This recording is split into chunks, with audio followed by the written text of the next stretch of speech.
বাংলাদেশ দল বিশ্বকাপ না খেলার সিদ্ধান্ত নিল। বাংলাদেশ বিশ্বকাপ না খেলার সিদ্ধান্তের সাপোর্টে পাকিস্তান ক্রিকেট বোর্ড পিসিবি উচ্চ কণ্ঠ ছিল।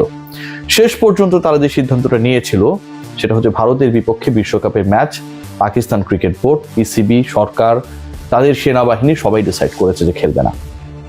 15 ফেব্রুয়ারি এই কলম্বোতে যেই ম্যাচটা হবার কথা, যেই ম্যাচে আসলে দর্শক শূন্য গ্যালারি থাকার কথা, ভারতীয় ক্রিকেট দলের কলম্বোতে প্রেমাদাসায় এসে জাস্ট উপস্থিতি, ইয়েস স্যার, ওই যে বলি না ছোটবেলায় প্রেজেন্ট স্যার, ইয়েস স্যার, সেটা করে পয়েন্ট নিয়ে, বোনাস পয়েন্ট, ফরফিটেড পয়েন্ট নিয়ে চলে যাওয়ার কথা, শেষ পর্যন্ত সেটা হচ্ছে না। ভারত পাকিস্তান মুখোমুখি হচ্ছে যেই শিডিউল ডেট রয়েছে 15 ফেব্রুয়ারি, সেই ডেটেই, এবং সেটা একই মাঠে অনুষ্ঠিত হতে যাচ্ছে। বাংলাদেশ শেষ পর্যন্ত তাদের এবারের বিশ্বকাপ থেকে অন্তত পাকিস্তান ভারতের বিপক্ষে ম্যাচ বয়কট করেছে, বাংলাদেশের ন্যায্য দাবিকে সাপোর্ট করে সেই সান্ত্বনাটুকু শেষ বেলায় এসে বাংলাদেশের থাকলো না। আমিনুল ইসলাম বুলবুলকে নিয়ে যাওয়া হয়েছিল লাহোরে মধ্যরাতে, এবং সেই আলোচনায় আমরা দেখেছিলাম যে মোটামুটি একটা ডিসিশন হয়ে গেছে। শেষ পর্যন্ত তিনি যেন নেগোসিয়েটরের ভূমিকায়, তিনি ভারতকে, ভারতীয় ক্রিকেট বোর্ডকে, এসএলসিকে, পিসিবিকে সবাইকে রাজি করিয়ে, আইসিসিকে রাজি করিয়ে ভারত পাকিস্তান ক্রিকেটের বৃহত্তর স্বার্থে ম্যাচ আয়োজনের ক্ষেত্রে একটা বড় রোল প্লে করেছে। এভাবে নিউজগুলো পড়তে হয়েছে। বুলবুল ভাই যেন বিশাল নেগোসিয়েটর, থাকে না যে অনেকেই মানে বড় বড় যে ইস্যুসগুলো ক্রিয়েট হয় সেগুলোকে সমাধান করার জন্য আমরা দেখি ওয়ার্ল্ড ওয়াইড অনেক বড় বড় লবিস্ট নিয়োগ করা হয় বড় বড় ফার্মগুলো থেকে।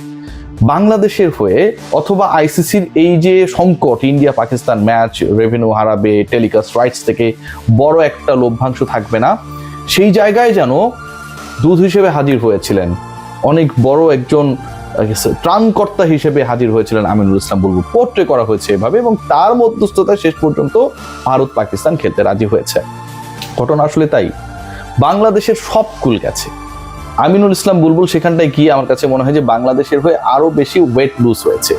যেই বাংলাদেশ নিজে খেলবে না এবং বাংলাদেশের না খেলার দাবিকে সাপোর্ট করা হয়েছে যেই ক্রিকেট বোর্ড বা যেই দেশ কর্তৃক, সেই দেশ, সেই পিসিবি, সেই পাকিস্তান সরকার যদি আমিনুল ইসলাম বুলবুলকে মিডনাইটে ফোন করে বলে যে yes, come to my country, লাহোরে আসো, বৈঠক করো, ভারত পাকিস্তানের ম্যাচ খেলা যায় কিনা ওই ব্যাপার নিয়ে যে আলোচনা চলছে সেটাকে নেগোশিয়েট করো, এই কাজটা আমিনুল ইসলাম বুলবুল কেন করতে যাবে ভাই? পাকিস্তানের এই অবস্থানের ব্যাপারে যদি পিসিবি, পাকিস্তান সরকারের ইমানি জোর থাকে যে ঠিক আছে বাংলাদেশের সাপোর্টে আমি খেলবো না, তাহলে মিডনাইটে আমিনুল ইসলাম বুলবুলকে নেগোশিয়েট করার জন্য, আলোচনা করার জন্য ডেকে লাহোরে নিয়ে যাওয়ার তো কোনো কারণ নাই। ওটা তো ওখানটাই ফুল স্টপ হয়ে গেছে যে পাকিস্তান খেলবে না, বাংলাদেশের স্বার্থ বিবেচনা করে, বাংলাদেশের ন্যায্য দাবির প্রতি সমর্থন করে নিয়ে যাওয়া মানে পাকিস্তানের খেলার ইচ্ছাটা সবসময় ছিল। They were just waiting for the right time, যে কখন আসলে এটাকে কাজে লাগানো যাবে, এবং সেই রাইট টাইমটাতে তারা কাজে লাগিয়েছে। আইসিসির দেয়ালে পিঠ থেকে গেছে, বিসিসিআই দাদাগিরি করছিল, তাদের বেলুনটা ফুলছিল, উঠছিল, সেটা চুপসে গেছে, এবং সেই বেলুন যখন চুপসে গেল, যখন এই ম্যাচটাকে কেন্দ্র করেই পুরো আইসিসির লাভ লোকসানের, রেভিনিউ শেয়ারিং এর সবকিছু ডিপেন্ড করছিল, ঠিক তখন পিসিবি শরণাপন্ন না হয়ে ভারত পাকিস্তানকে যেভাবেই হোক খেলাতে হবে, আইসিসি তখন সেই ব্যাপারটা ফিল করলো, এবং এই ব্যাপারটা ফিল করে ফাইনালি তারা আলোচনায় বসলো, এবং আমিনুল ইসলাম বুলবুলকেও দূতবাদ হিসেবে সেখানে নিয়ে যাওয়া হলো।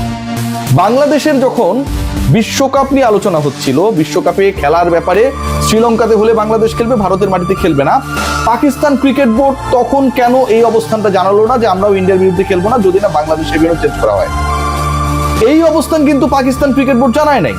পাকিস্তান ক্রিকেট বোর্ড, পিসিবি জানিয়েছে তাদের অবস্থান, তারা ভারতের বিপক্ষে খেলবে না যখন বাংলাদেশের বিশ্বকাপ থেকে ছিটকে যাওয়া, বাদ পড়া অফিসিয়ালি এনশোর হয়ে গেছে।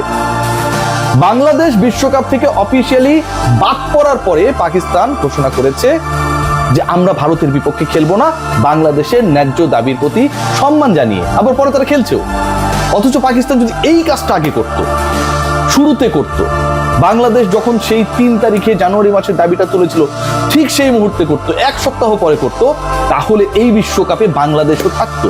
পাকিস্তানকে খেলানোর ব্যাপারে ভারতের বিপক্ষে যেভাবে আইসিসি বাধ্য হয়েছে, নেগোসিয়েশনের টেবিলে বসতে বাধ্য হয়েছে, পাকিস্তান যদি বাংলাদেশ যেদিন বলেছিল ভারতের মাটিতে খেলবো না, ঠিক সেদিন তারাও ভারতের বিপক্ষে খেলবে না স্ট্যান্স নিত, তাহলে আইসিসি বাধ্য হতো স্কটল্যান্ড না, বাংলাদেশকে খেলাতে, এবং সেটা শ্রীলঙ্কার মাটিতে। End of the day Bangladesh loser. Aminul Islam Bulbul বিশাল নেগোশিয়েটর বলা হচ্ছে, তিনি পুরো ডিড ব্রেক করেছেন। আসলেই কি তাই? যিনি বাংলাদেশের স্বার্থ রক্ষা করে পিসিবিকে, এসএলসিকে, শ্রীলঙ্কার যেহেতু খেলা স্থানান্তরের কথা চলছিল, গ্রুপ চেঞ্জের কথা চলছিল, স্কটল্যান্ডকে বোঝাতে ব্যর্থ হয়েছেন। যখন ভোটাভুটি হলো ঠিক ওই সময় আমরা মাত্র একটা ভোট পেলাম, এর বেশি 2 ভোট আনতে ব্যর্থ হয়েছেন। সে আমিনুল ইসলাম বুলবুল এখন বিশাল নেগোশিয়েটর হয়ে গেছে, যিনি ইন্ডিয়া পাকিস্তানের বরফ গলাতে আইস ব্রেক করতে বিশাল রোল প্লে করেছেন। এটাও একটা অদ্ভুত ধরনের পাগলের সান্ত্বনা। বুলবুল ভাই তার নিজের ক্রিকেট বোর্ডের স্বার্থ রক্ষা করার ক্ষেত্রে, আমি বলছি না তিনি চেষ্টা করেন নাই, চেষ্টা করে ব্যর্থ হয়েছেন, সেটাতে তিনি সফল হতে পারেন নাই, বাংলাদেশে ভেন্যু চেঞ্জ করতে পারেন নাই। সেই বুলবুল ভাই ভারত পাকিস্তানের আরো বড় সমস্যা, বাংলাদেশের খেলা না খেলার থেকেও ভারত পাকিস্তানের ম্যাচ হবে না, এটা আরো বড় সমস্যা, সেই সমস্যার সমাধান করে ফেললেন। কেউ বলতে পারে যখন এটা সরকারের সিদ্ধান্ত, বুলবুল ভাই কি করবে? সরকারের সাথে বুলবুল ভাই তাহলে নেগোশিয়েট করতেন। নেগোসিয়েশন মানে তো এমন না যে শুধু board to board, ICC to board, এটাই হবে। গভর্নমেন্ট টু ক্রিকেট বোর্ডে তো নেগোসিয়েশন চলেছে, আলোচনা হচ্ছে, পিসিবি যে সিদ্ধান্ত গ্রহণ করছে সেটা সেই দেশের প্রধানমন্ত্রীর সাথে আলোচনা করছে। বাংলাদেশের ক্ষেত্রে কেন হলো না? বাংলাদেশের ক্ষেত্রে হলো না কারণ end of the day international cricket পলিটিক্সের ডিপ্লোমেসিতে বাংলাদেশকে জাস্ট বলির পাঠা বানানো হয়েছে, দ্যাটস ওয়াই বাংলাদেশে লিখতে পায় না। এবং এই না হওয়ার ক্ষেত্রে এন্ড অফ দ্য ডে বাংলাদেশের সান্ত্বনা পুরস্কার কয়েক